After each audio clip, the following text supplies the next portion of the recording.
fix it there. Okay. Yeah, sorry, John. Good morning. We all good? All good? All on?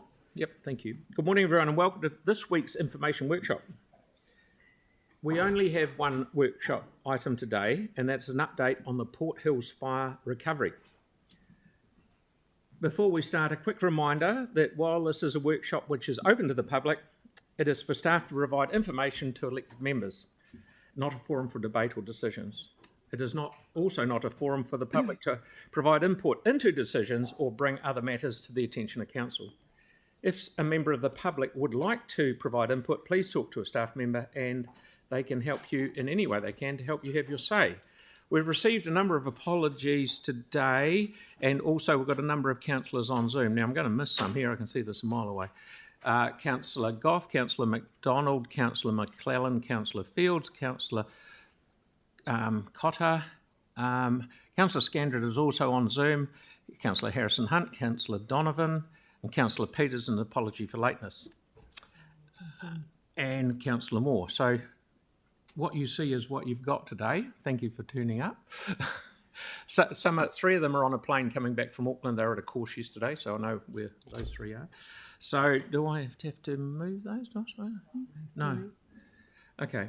So righto, Port Hills response and recovery. Welcome, John. How are things going on a nice damp day? Won't be hot up there today, so please fill us in. Well, over the next 45 minutes or so, we should be able to provide you with exactly that information. Thank you very much all, and a warm welcome to everyone who's taken the time out of their busy schedules to give us an update. So the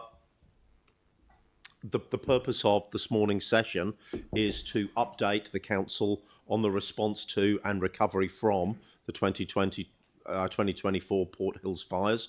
The main reason for this slide is to reinforce that there's no one organisation presenting here today. This is a collaboration of a number of agencies under the following headings, and to a large extent, the success and the progress made is as a result of everyone collaborating and working together. We've got a number of presenters this morning, and rather than going through them all now, I'll introduce them as they come up and talk to the various slides. So to kick off, I'd just like to introduce Dave Stackhouse, District Commander for Fens in Canterbury, who'll start with the fire and the response too.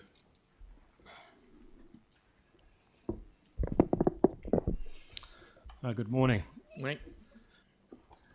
I guess the first slide is an overview, and I'll just, as I go through a few slides, I'll just paint the picture of the fire that we were presented with, the ongoing operation, and how we tackled it, and then delve into some of the community engagement and recovery thinking that went on during the fire operation over the extended period. As you know, the incident came in via multiple 111 calls at 2:12 in the afternoon. It was fair to say that the weather conditions were reasonably benign at the start of the fire, but the fire ignition point in the area was well supported by the fuel loading that was at the point of origin. As you see, the fire started to grow there. We'll just run through a few slides showing you the progression as we were responding to it. So if we move to 1500, which is the next one, you can see that you're starting to get good fire build up by the colour of the smoke and the generating combustion of the fuel loading. If we move into the 1523, which is a shot taken from the Hoonhay Valley, Welsh Place, Hallswell. You can see there we're starting to get really good fire momentum and progressing towards the structures along that ridge line.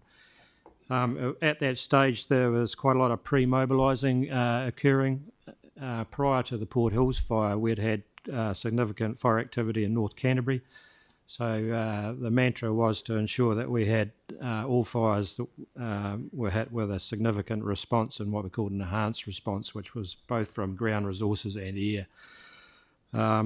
So you see this shot here is from Living Springs. It was approximately 100 people at Living Springs, and early on we received some inquiries from them. They were quite concerned. There was a lot of school children there. So we did an early preliminary evacuation just to assist with their peace of mind. This slide was taken at 1611, and it's important if you look at the circle that's showing you on that slide there, there's an independent fire to the actual what we call the main fire run, which was heading towards Hoon Hay and Kennedy's Bush. That is a spot fire, and what we get there with the type of fuel that fire was consuming puts a lot of aerial firebrands in the air, firebrands being hot embers, and of course they're fanned by the wind and therefore create a lot of spot fires ahead of the main fire and off to the flank of the fire. And this fire, why I've shown it to you, is quite significant because this actually generated the fire run up towards the Summit properties on Summit Road and Marley's Hill. Next slide. Next one's at 1620. You can see the fire progressing quite well. It's a pretty significant fire to the Christchurch public, very visual, and obviously brought back a lot of memories of the fire in 2017. This slide here shows you by the colour of the smoke here, it's hit the bigger fuels around the area there of the substanding scrub and broom layers and the pine trees. And you can see the difference in the generation of heat and smoke coming up from that fire there. That was taken from the Justice Precinct. Then we move on to 1714. At this stage, we've got quite a good response on the ground and quite a good aerial response in play. Again, just take you through those quickly. Again, 2029 is the next slide. Yep, and you're getting an indication of. I really want to move on to this one here, which is the night, which is the prevalence of the learnings from the AFAC report in 2017 around how we could respond better in our night operations.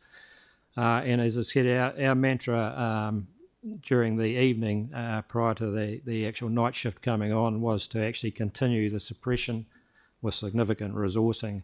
And at the height of the fire, I had about 130 firefighters and 15 helicopters and 2 fixed wings. The fixed wings were brought in the next day. We did have them on standby and ready at Christchurch Airport.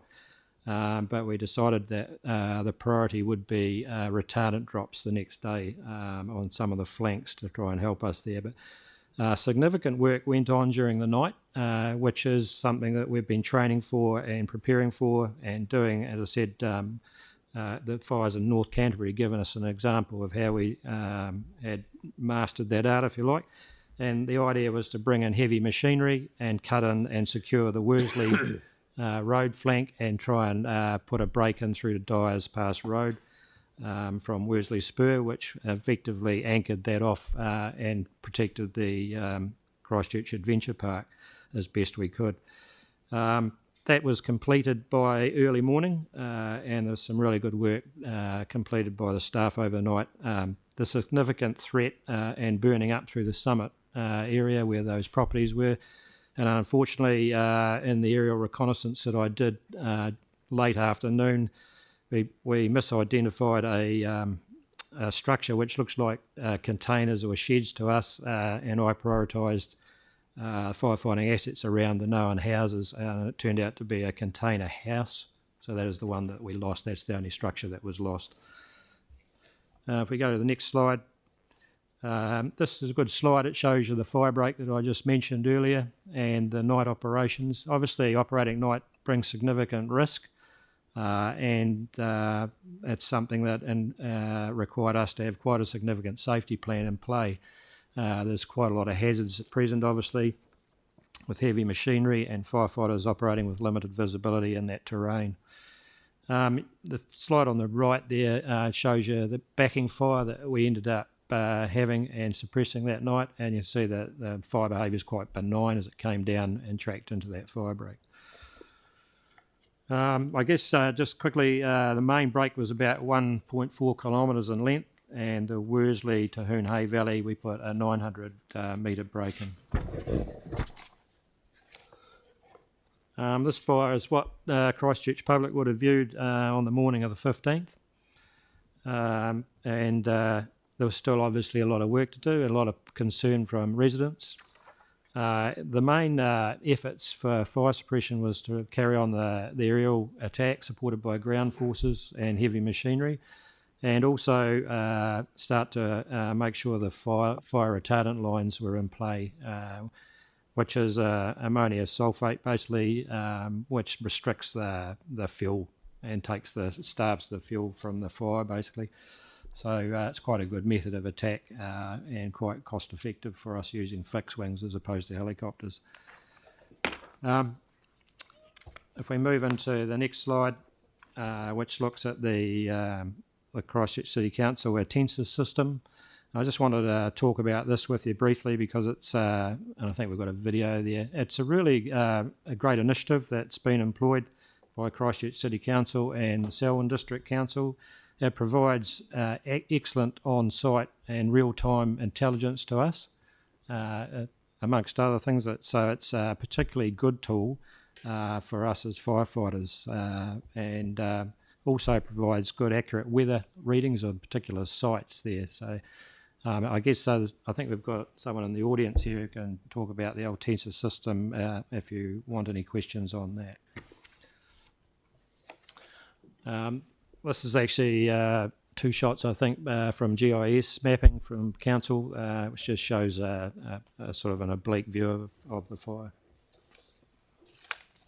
Just a wee break from Dave.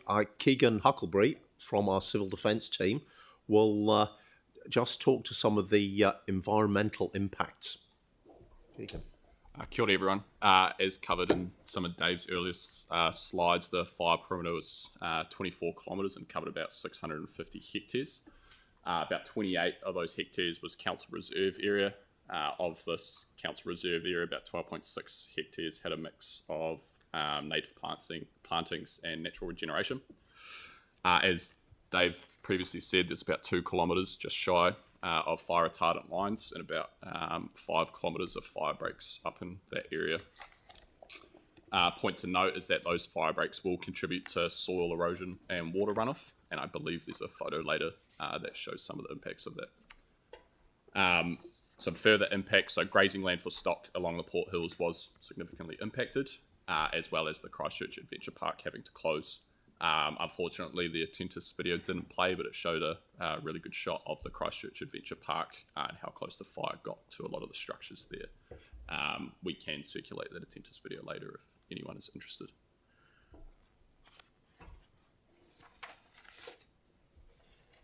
Cool.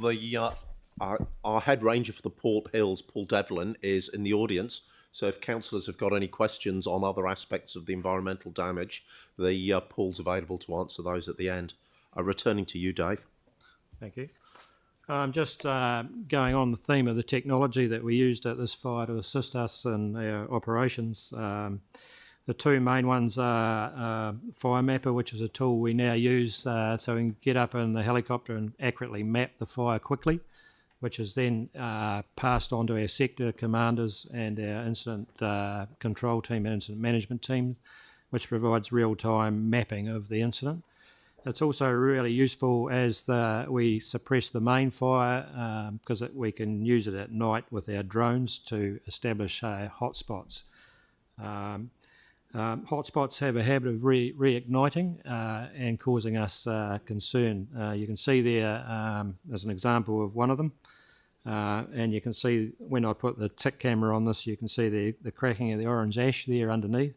That's 450 degrees centigrade, and it is down to a depth of 700 millimetres. So some of these require pretty extensive digging out and nullifying and wetting them out. So that can involve heavy machinery and a lot of hard work for the firefighters dragging hoses through that environment to find them. So the technology speeds that up, and I guess that's enabled us to enable people to return to their properties a lot earlier than we probably could in the past. And I make one comment about that. That was one of our mantras right from the start, learnings from the last fire, that we wanted to manage the risk but ensure that we could get people back and messaged into their properties as soon as that was possible.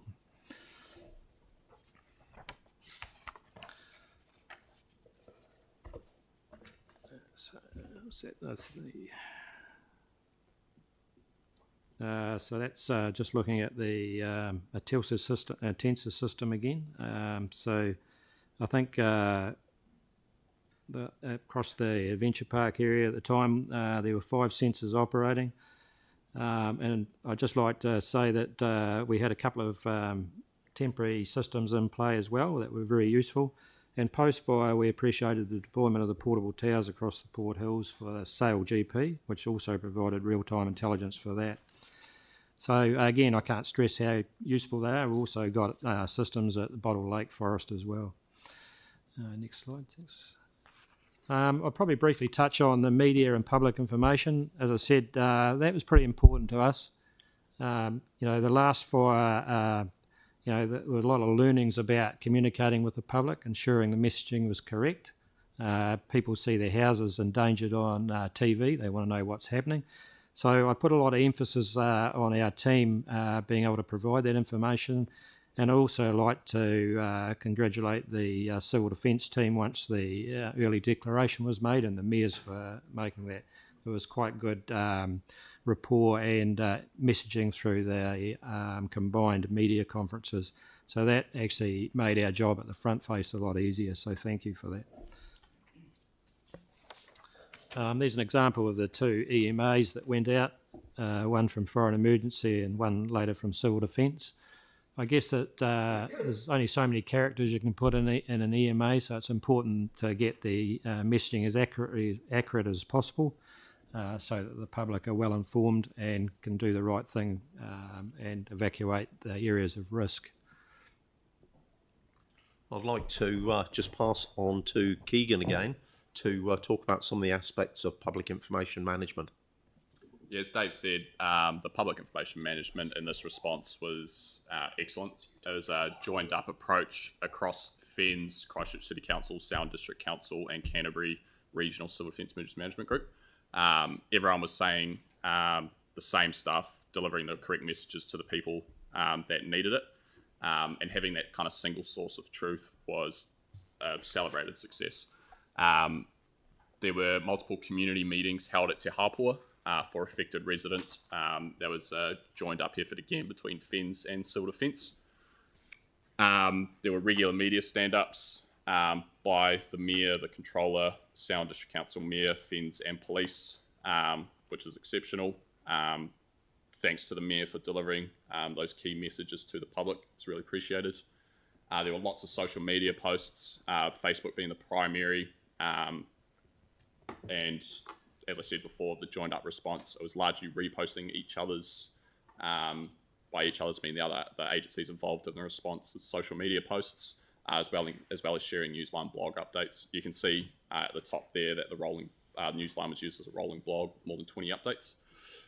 And there was also letterbox drops for affected residents that was done by the Christchurch City Council New Zealand response teams as well as sound response teams, which we'll touch on later, just giving them as much up-to-date information targeted at those affected residents. Can you swap that with Sarah? Absolutely. I'm being asked to leave, so. I'd just like to introduce Sarah Connell, who'll talk about some of the actions, resources and our wonderful volunteers. Incidentally, if councillors have any question about the Attentus fire warning system, we've got Michael Healy in the gallery here who can give more information and the extra systems we've since invested in. Sarah. Kia ora koutou, everyone.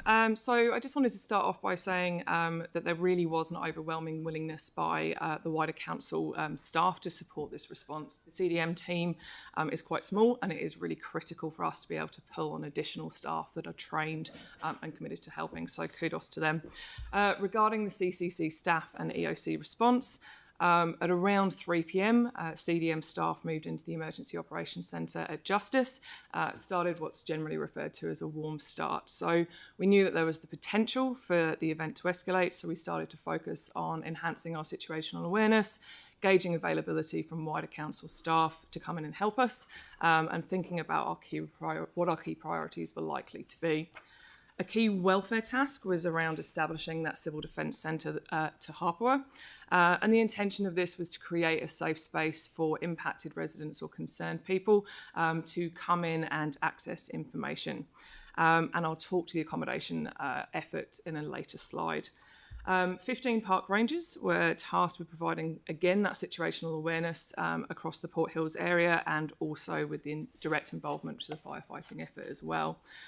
Cordon management was led by police, but supported both in planning and implementation from within the EOC. We also brought in roading contractors and members of our transport staff here at council, again, so that we could have real-time information around where crews are at and what support might be required at cordons. Similarly, traffic management was a key function for us, understanding what roads were closed, the impact on traffic, and ensuring that other functions of the EOC had that information as well. We had 5 of our team from the animal management team who were in direct contact with MPI, and their role was talking to MPI and ensuring that there was provision for animal care and shelter if it were to be required. So what that meant in terms of people resourcing, we pulled in 4 additional emergency management staff from our neighbouring TAs throughout the response to support us. There were also 5 EOC liaison roles established. So these are staff from partner agencies directly within the EOC as a conduit for information and discussion. What else did we do? There was in total 68 council staff involved into the response, and there's a wee breakdown on the slide there for you, which totaled totaled 766 council staff hours. 877 volunteer hours were also used throughout this response, and I'd be really keen to talk to that now. Cool. So in total, 54 volunteers worked across various locations throughout the response, and those volunteers came from a number of teams from both Christchurch and Selwyn Council. I'd really like to take this opportunity to wholeheartedly thank those volunteers. Put simply, without them, we would not have had the response that we had. So their commitment really cannot be understated. The CDC at Te Hapua was stood up within a couple of hours of the fire starting, and again, that wouldn't have happened without our volunteers. So they left work early. They rearranged commitments such as childcare. Some of them gave up on their Valentine's evening. They were, in short, fantastic. They staffed cordons, they provided public reassurance, and I'm just going to do a little plug there. The stripy red road cone looking dude is actually a council staff member who is in one of the volunteer teams. He gave up his weekend to work on the Saturday and Sunday, and then came into work on the Monday. And most, if not all, of the volunteers that committed their time to this response would have been in exactly the same situation. Cool. Next slide, please, John. So as it should be, welfare and looking after those people that were impacted by the fire was at the forefront of the response. For a lot of people, including the wider Port Hills community, this was the second time in 6 years that their homes, livelihoods, or both had been threatened. So we're really conscious of the impact that this can have, and one of the actions of the response was to contact our partners at Te Whatu Ora to provide psychosocial support and presence for affected communities. Approximately 80 households were in the evacuated area. Most people, thankfully, were able to stay with friends and family. However, 4 people did require accommodation as a result of those evacuations. A local hotelier actually came into the CDC at Te Hapua to offer accommodation. And I think this is a really good example of the value of having presence at a local level when we can, resource committing, because it meant that people's needs were identified and resolved directly through that local civil defence centre. As we've heard, unfortunately, one dwelling was destroyed. FENS worked in conjunction with the welfare desk and the welfare manager within the EOC to make and maintain contact and offer support and assistance where able. Throughout the response manager was in contact with Ngātahu. An archaeological survey of the impacted area was made and an assessment on mana whenua and the impacts on whenua as well. I don't think he's in the room, unfortunately, but thanks to Paul Dahl, who was engaged through Ngāti Wheti to conduct an environmental survey on the area as well. Cool. Thanks, Sarah. I'd like to invite Keegan back up to the table again to talk about some lessons learned. Thank you. Kia ora, I'm back again. So, fortunately, we have lessons that we can learn from a previous event in 2017. There were about 7 major lessons learned in total from the 2017 Port Hills fires that, if the scenario happened again, we should look to implement. Of those 7, we can say that we wholeheartedly accomplished 6 of them and partially completed the 7th. So as we have up there, the prompt declaration by both mayors, Mayor Major and Southern District Council Mayor, enabled the controller to receive the powers they needed to support the FENS response. We held those public meetings to share information face-to-face to the affected community, which received overwhelmingly positive responses from the community. The up-to-date information that was provided to those on the cordons and at the civil defence centres really assisted. We can always do better in that space, freeing up those lines of communication to particularly the cordon points, so they're giving the most up-to-date information, but it was a significant improvement. And then forward planning of all operations to remove the risk of inconsistent messaging. So in the EOC, there was a concerted effort to get the members of the PIM and the EOC planning team together at regular intervals to forecast what was going to be said and how those plans would interact. Next slide, please, John.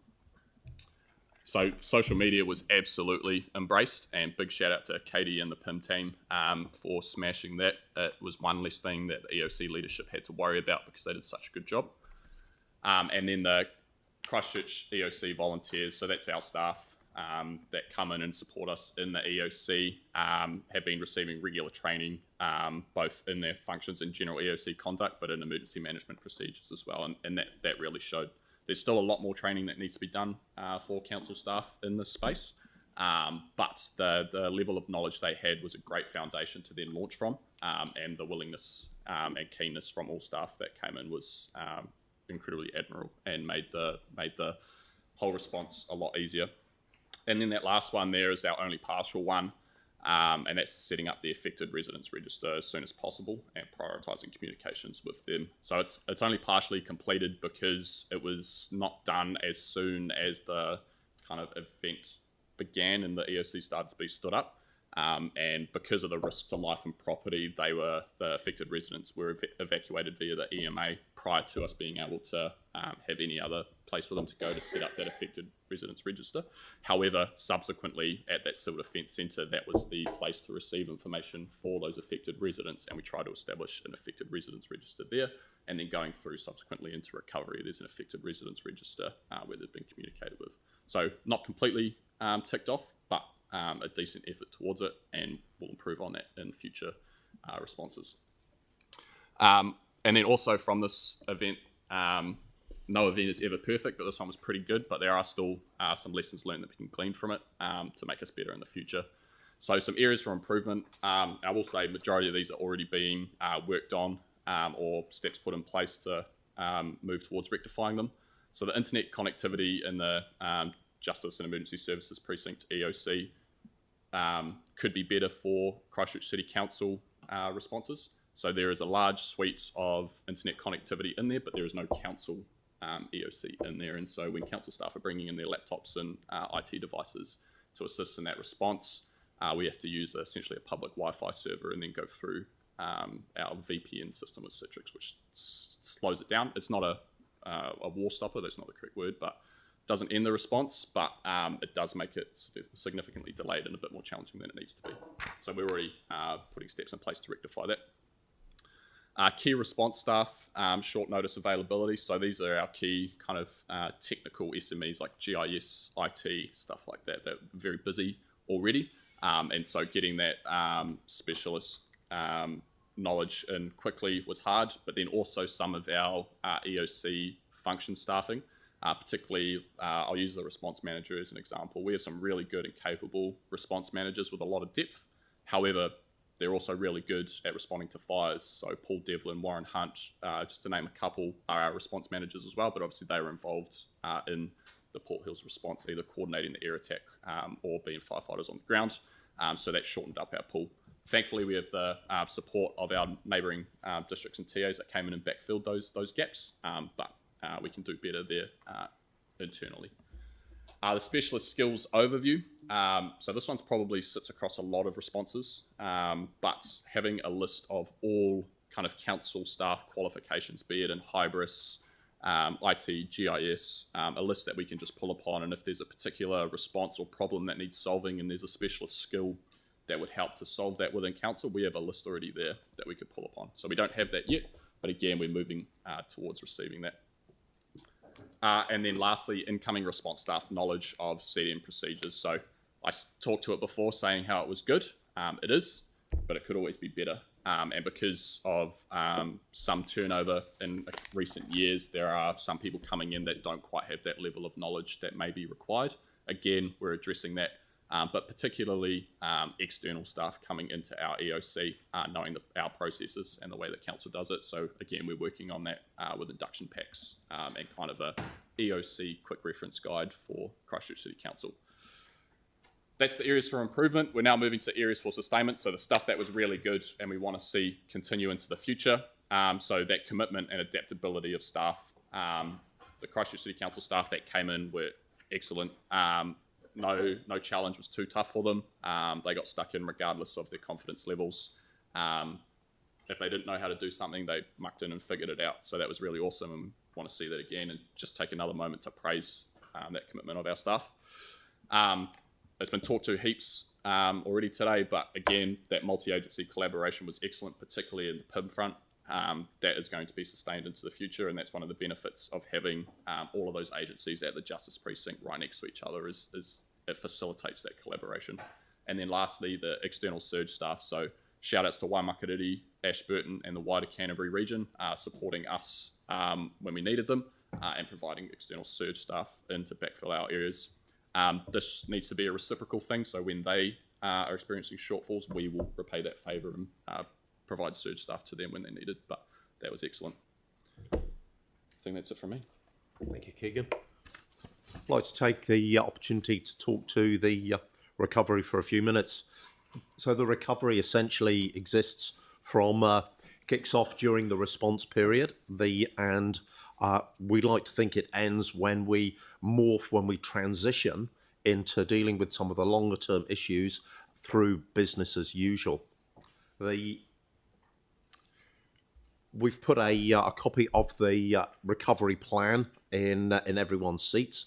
You can see it's a reasonably standard planning document, covers the recovery issue, what we're going to do, who's responsible, the time frame, and an ongoing record of progress and completion. Green is complete, amber is underway. We had two main stages. Firstly, the immediate recovery priorities. They were largely to identify the state of play, where we were, how were our affected people, what was the damage, identify any health and safety issues, and establish how we were going to proceed. Secondly, there are a number of medium-term issues.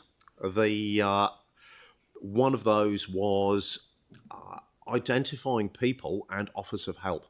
So we had lots of people calling in, lots of interested groups, affected residents what we did is we've kept a register.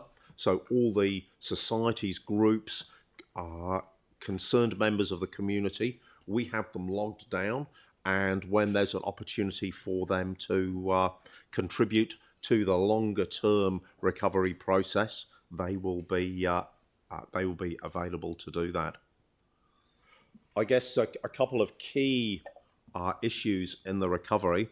Firstly, there was the environmental damage to the Port Hills and the fire site.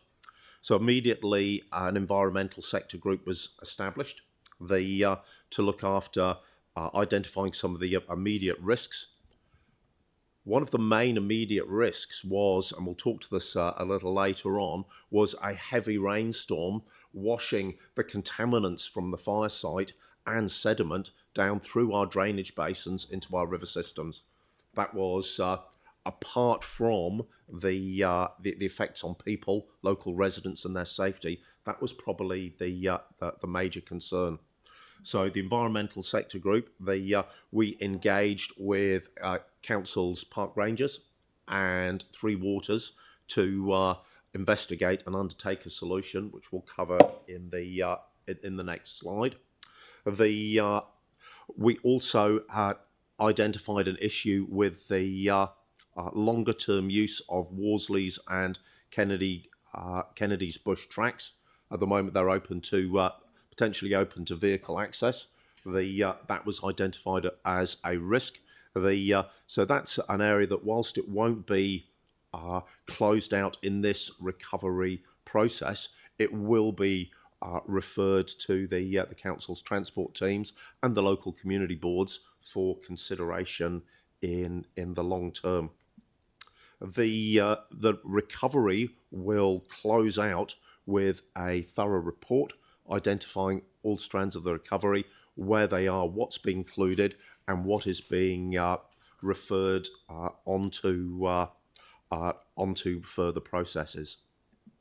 Probably at this stage, it's been identified that the forum for discussing the wider ranging environmental impacts of the fire, and the ecological impacts as far as they concern the whole of the Port Hills. The appropriate forum for that's been identified as the upcoming Port Hills plan.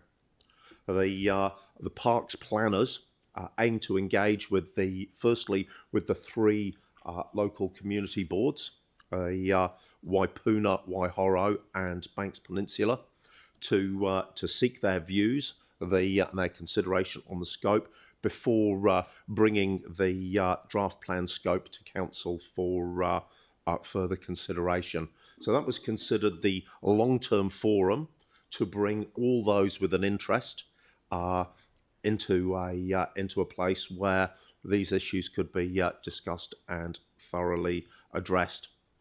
We have identified the potential for a separate work stream under that plan for the fire ground.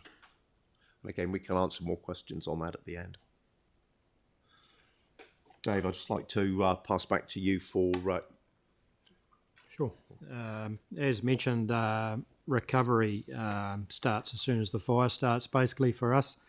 It's topical and it's mined in our incident management planning. So early on in this fire, I appointed Dean Harker, which is my community risk manager at FENS, to look after recovery options and community liaison. Community liaison was, as I said, quite high in our thinking. From our past experiences, we've found that it's really important to provide a single point of truth to people who are concerned about their welfare, their houses, their properties and their animals and livestock. They also, Dean worked pretty collaboratively with the Christchurch City Council and Selwyn District Council staff, iwi and the community. I think it was one of the success stories of this fire.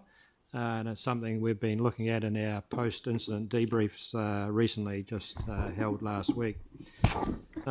Post the fire, FENS has been working on low flammability planting with council, fuel reduction advice to the community, And I'd just like to obviously shout out and the support we get from Paul Devlin, who is the Christchurch City Council Head Ranger for the Port Hills.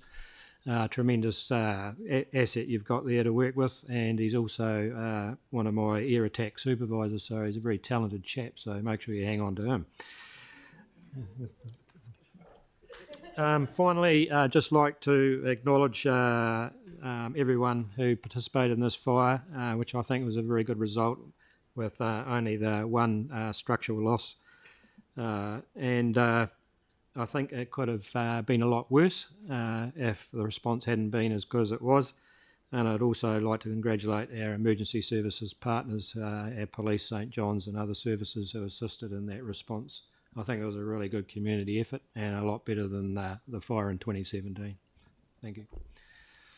Thank you, Dave. So I'd just like to talk about a couple of specific elements of the recovery. As I said, an immediate priority was a damage assessment and identify some critical works. Out of that, Keegan's already explained that through Ngāti Wheki, we undertook a archaeological and geotechnical inspection of the site to make sure that we weren't affecting anything that we should have discovered beforehand, and that it was safe to resume use of the tracks. A number of agencies, council included, restored lifelines and infrastructure, cell phone repeaters, roads, a number of structures to the site. That happened very quickly. And again, Paul Devlin led a piece of work with local pastoral landowners to replace a number of bits of infrastructure, including a lot of fencing from a safety perspective, and in recognition that this was the second time in 6 years that their properties had been significantly damaged by fires of this nature. Perhaps our major bit of work on the recovery was managing the contaminants and sediment runoff. I'd just like to invite Tim Drennan from our Three Water Services to come up and have a quick update on that. Thanks, John. Morning, everyone. So I think in essence, the risk that we're trying to resolve is reducing sediment runoff from the Port Hills, from the fire ground, and also once it came off the hills, what are we going to do with it to protect our millions of dollars worth of assets, and therefore, reducing sediment runoff to the Heathcote. So there was three key areas. The Christchurch Adventure Parks, we worked quite closely with them and one of their key contractors to look at all the fire breaks and put cut-off drains and sediment control measures in the entirety of those breaks, which also included gravelling some of those key roads in that had been severely damaged. We'd also removed a whole lot of sediment and slash from Cashmere Stream, so that could be free-flowing again. Down at Cashmere Basin, so just below the Christchurch Adventure Park, there was already a sediment control first flush basin there, so an area that's super flat that allows water to come down off the hill, sit there, and then the sediment drops out. So we roughly doubled the size of that particular basin. We've grassed it all, and we're just about to start planting, so that's almost complete. And then in Te Kuru, we did a very similar thing. By, well, not so much constructing new basins, but basically removing a whole lot of sediment that had already been collected, removing fish from a really manky old pond. There was hundreds of little fish in the area the size of this room, which was surprising, especially considering none of these streams are flowing at the moment. In total, we removed, where were we? About 470 cubic metres of sediment from Te Kuru. So this particular photo here, the yellow outline is the low flow channel. So that's designed to basically drop out sediment. That red dot right at the very start, that's the largest sediment pond. So combination of the sediment removal along there was about 470 cube, which is not as a result of this fire, but as a result of those basins working, and that's sediment that hasn't got into the Heathcote and Cashmere Stream, so that's a big win for us. At Cashmere Basin, we removed about 70 to 80 cube of sediment as well. So they're all sitting there ready for some decent rain, streams to start flowing, and we'll see the result. So as of today, we haven't had those two valleys, the two streams, start flowing to see what it's going to be, what it's going to look like. The final thing that we thought would take the opportunity to try was some mussel shell buns. So up in Marlborough, there was some trials done of using crushed mussel to remove sediment from development areas. So we put 4 big buns in there. So we'll monitor those to see how effective they are once we get a bit of rain, decent bit of rain. That's it, John. Thank you, Tim. Thank you, Tim. Last slide. Obviously, there'll be a full cost report in the closeout report from the recovery process, but costs to council to date are summarised in the slide. So the roading, repairs, traffic management, cordons, about 260,000. General civil defence, expensive safety advice, $35,000. Sediment runoff that Tim's just summarised, up to about 750,000. Fencing and miscellaneous works, primarily on the fire site, $75,000. And some of the people costs for our emergency operations centre response, it's about $30,000. The good thing for the council is that we expect almost all of these costs, probably all of them, to be absorbed within existing budgets. So there won't be a net cost to the council at the end, which has been a fantastic effort from the units concerned. On a positive note, if you recall, the council allowed the Mayor's Welfare Fund to be activated, to receive donations to the victims and the volunteers. We currently have a balance of $4,236.65 in there, and it's our intention to bring a report to the council to recommend how that should be distributed in accordance with the donors' wishes. So this has been a lot of information so far.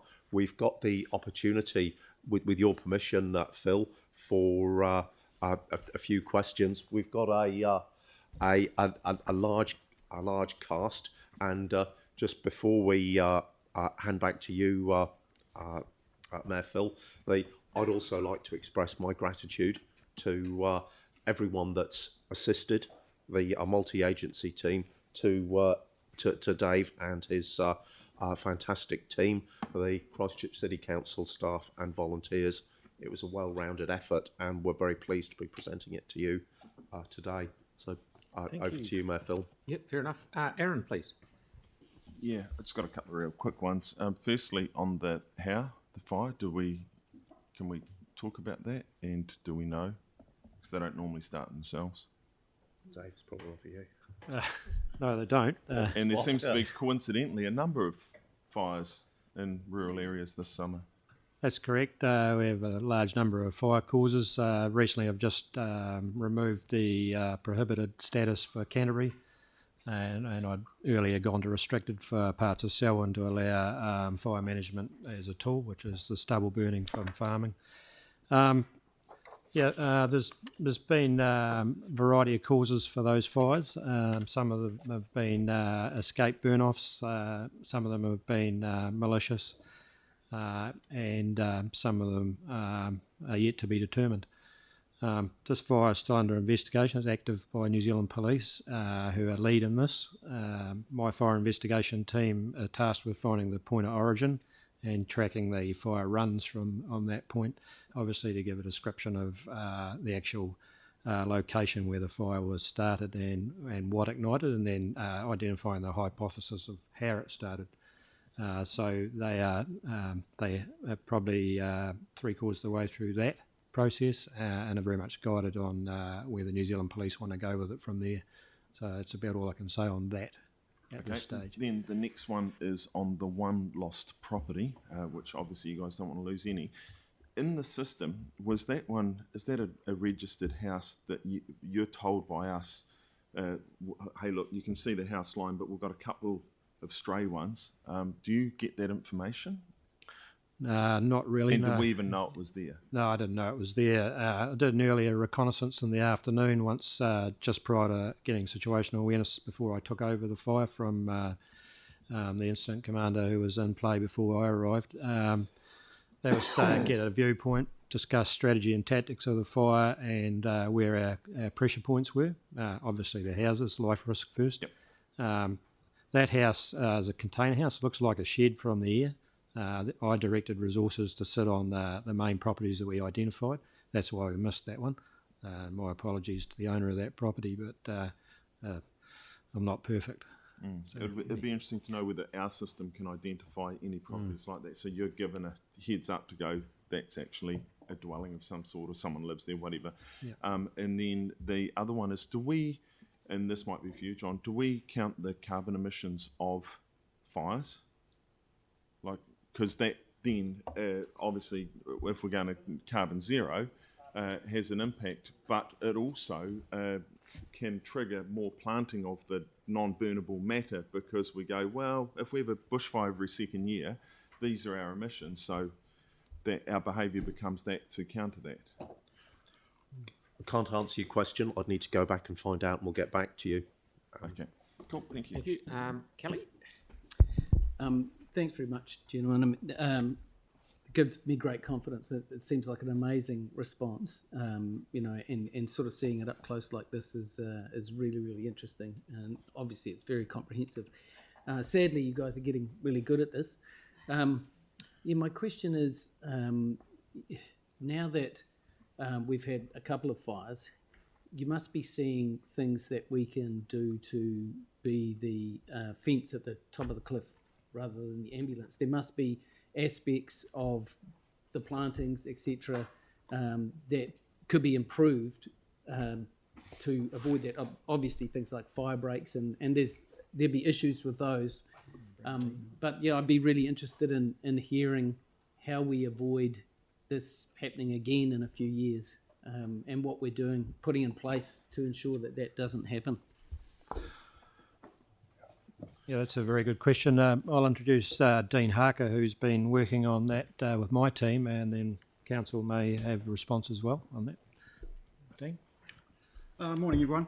Yeah, prior to the fire, we'd done quite a lot of work with the community boards in the area, and a lot of that stuff is around defendable zones and people's properties, and that looks at not only planting, low flammable planting. So we did a project on that in conjunction with Lincoln University a few years ago, and we looked at what plants can actually low flammable. So what they do is they actually slow the fire down, so it gives us buying us time. So we've done a lot of work in that area around planting, and as I say, those defendable zones. So having getting rid of dead material around those properties. We've been working with some of the landowners and with Paul Devlin's help as well on some of the bare land and some of the grazing land to make sure that we're reducing the fuel loads in there. And getting people to just think about how they can protect their own properties as well. We've got a couple of success stories that have come out from the 2017 fire, where some of the homeowners up there put in their own sort of sprinkling systems around the outside of their properties, did some planting, and we're pushing that out into our media and that as well. One of the nurseries up there at the moment in the Hoonhay Valley, they were two of the people that were major landowners in this fire that were affected, and that nursery now is venturing into low flammable planting. And we're doing some projects up there as well, showing people how they can actually make their properties safer. So access for fire trucks. So we do a lot of stuff around how much room's needed for a fire truck to get into those properties, what water sources that we've got in the area, who's got capacity to have tanks, what sort of outlets are on those tanks so the fire service can actually hook into their tanks.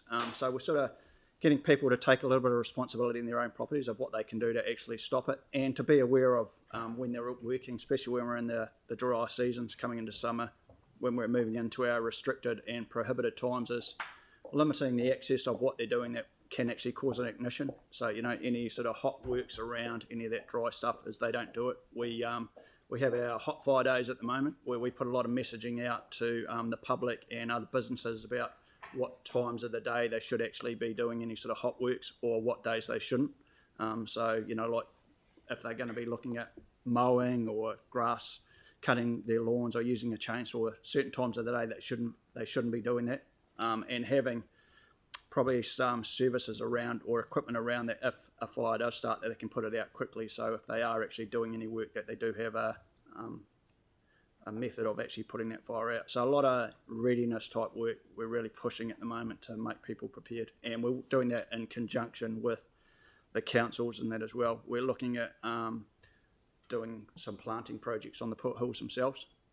That's with local iwi as well. So yeah, that's sort of what we're looking at the moment. Yeah, thanks. That's really encouraging to hear. Councillor Barber, the Port Hills plan provides a ideal forum for some of those environmental and ecological questions to be answered. And that's really the longer term approach that we've alluded to. Thank you. Victoria, please. Thank you, Mr Then Mayor. you, Yanni. I note that we're on time. Are we? Yeah. A notable I've first? got a couple of questions. My first No, one's... yeah, go for your life. This is important. Thank you, John. Thank you, Mayor Phil. My first one's for you, John. I note that there's a closeout report that's going to be coming, and you may not be able to answer this, but I appreciate for an early heads up if we can have it.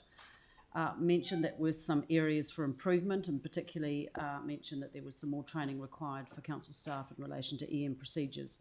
What does that look like, and have we got sufficient resources and budget to do that? So there's two parts to what does that look like. There's what we can do internally at council, and then there's the external stuff that we need additional support with. So internally, we're ramping up the frequency of our EOC foundation course, which is just an introduction into the EOC and emergency management operations. It's kind of the bare minimum standard you need to be able to respond to an event.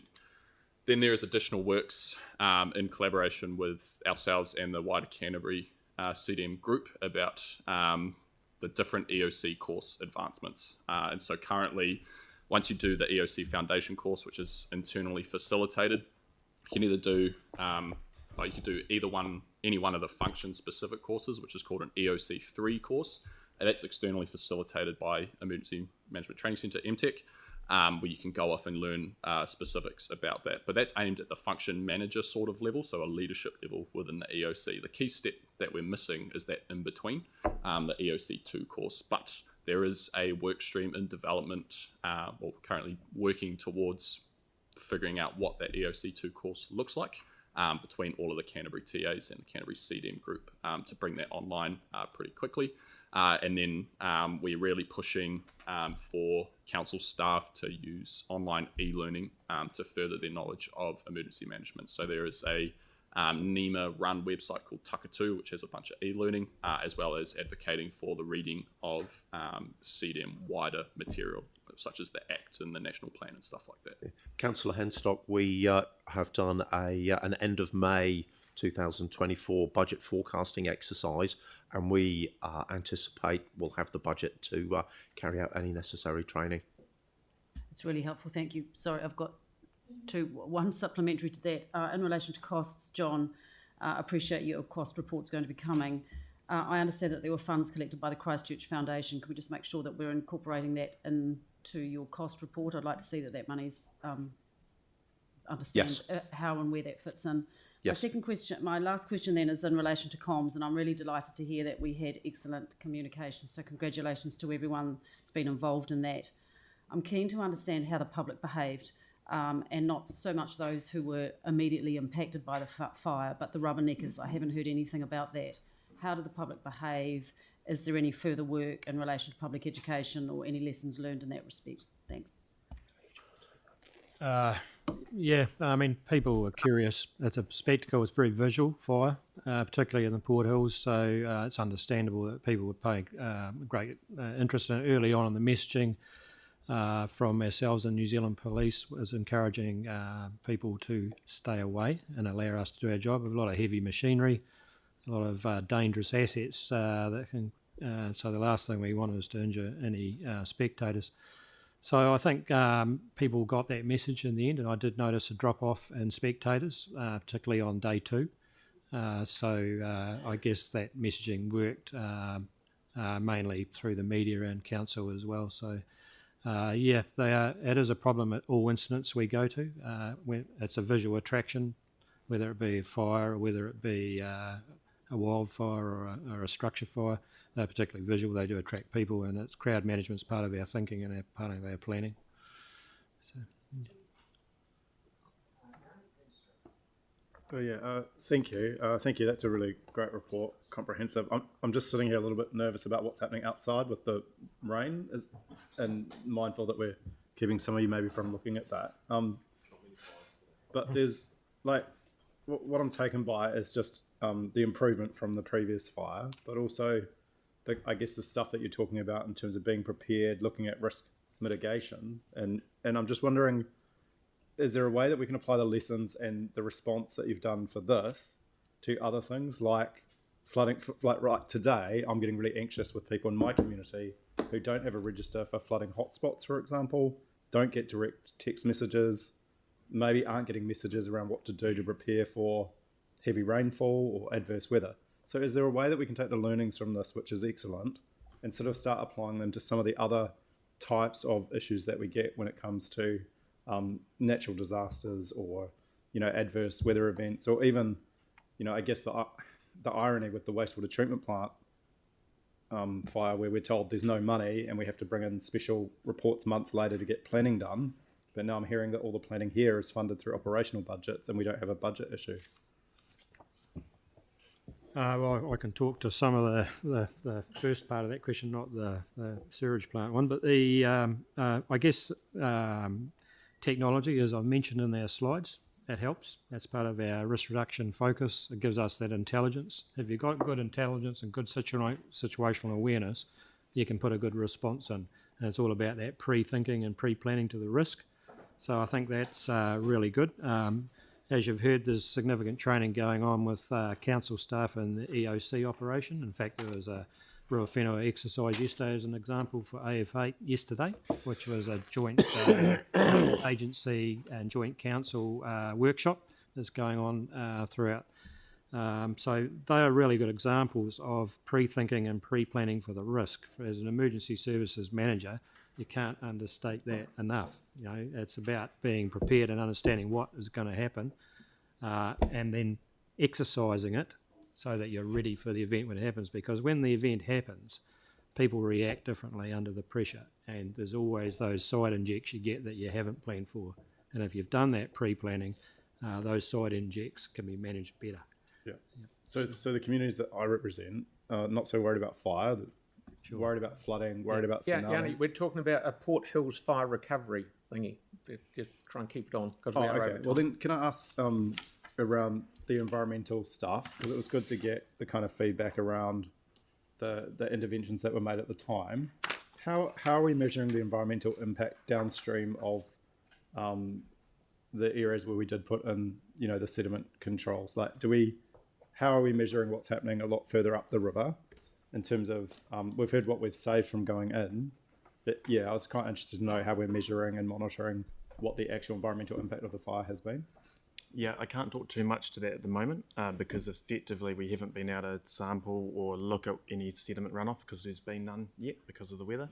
But as soon as we do get a bit of rainfall, we'll be monitoring that, taking samples to understand the effectiveness of the measures that we put in place. So before we put the measures in place, did we have a good understanding of what was going into the waterways, or did we just get it so quick that there wasn't really a chance? Look, I can't answer that now. I'd have to go away and find out.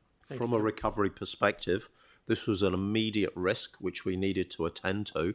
So Council's Three Waters team, in consultation with ECAN, Ngāti Whaki and others, took steps to mitigate that risk before risking a heavy rain event and stuff washing down. So they moved quickly and well. Thanks, John.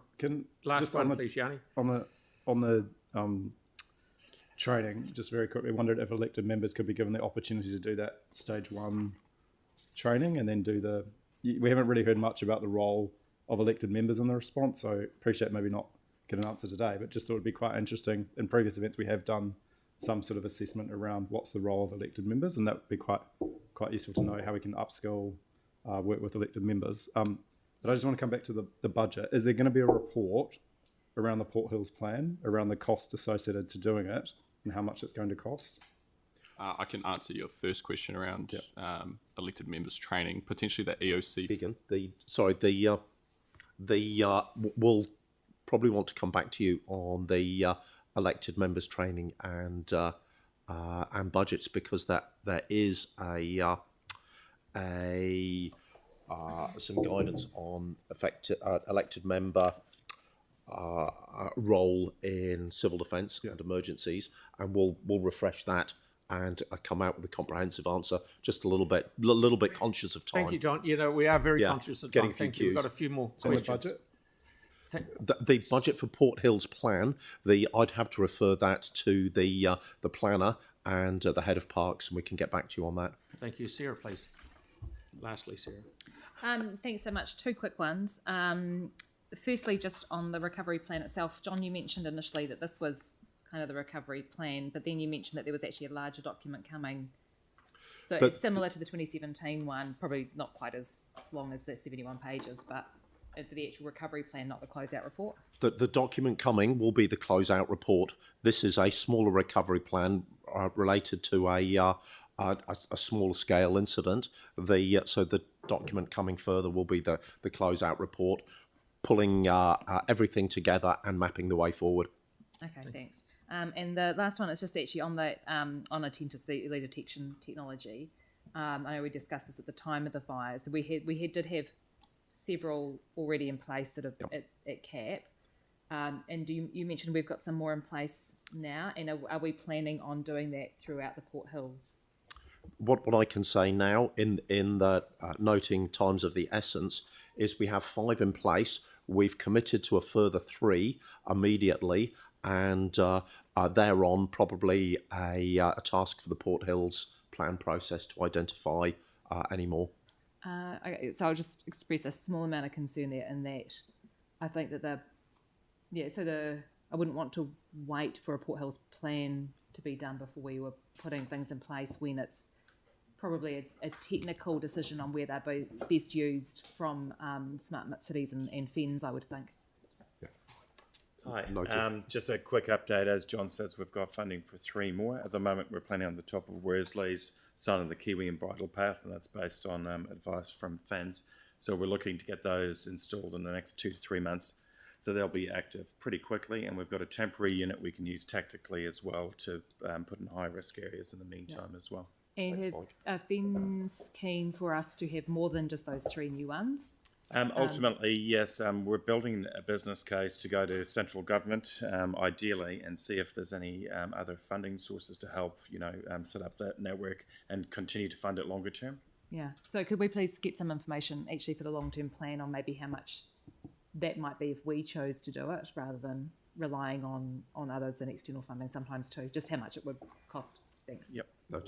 Thank you. Right, I'll finish up. Thank you, John, Dave and team. That was a very, very good and detailed report. Once again, we hold a massive debt of gratitude to everyone that was involved, especially volunteers. We have, and we did learn from the last fire. Our control centre, which is the envy of the rest of the country, certainly impressed Minister Mitchell and the PM. We're very lucky to have it. The main thing with a state of emergency is to let the personnel who know what to do, give them the licence to get out and do what they do best, and let us get out of the way and you do your job. The control centre and civil defence team worked extremely well. I was very proud to go around there and see how it worked. I haven't been given a white jacket, and neither I should, but it works extremely well, and we're very lucky to have them, so thank you very much. But lastly, the last time we didn't have Hoonhay, Cashmere and the Adventure Park retention and sediment ponds finished. This time we have, even though there's a tiny bit to do on the Adventure Park one. So going forward, when we get rain, which will happen in the next couple of months, I think we're a damn sight more prepared than we were last time.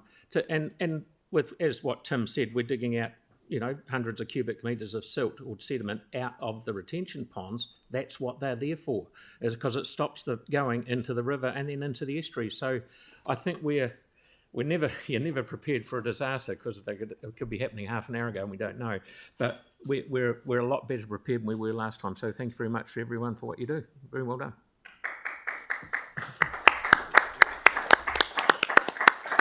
Thanks, Dave.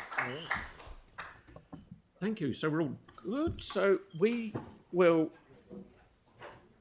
come back at 11 o'clock. We'll have a cup of tea and come back at 11 o'clock.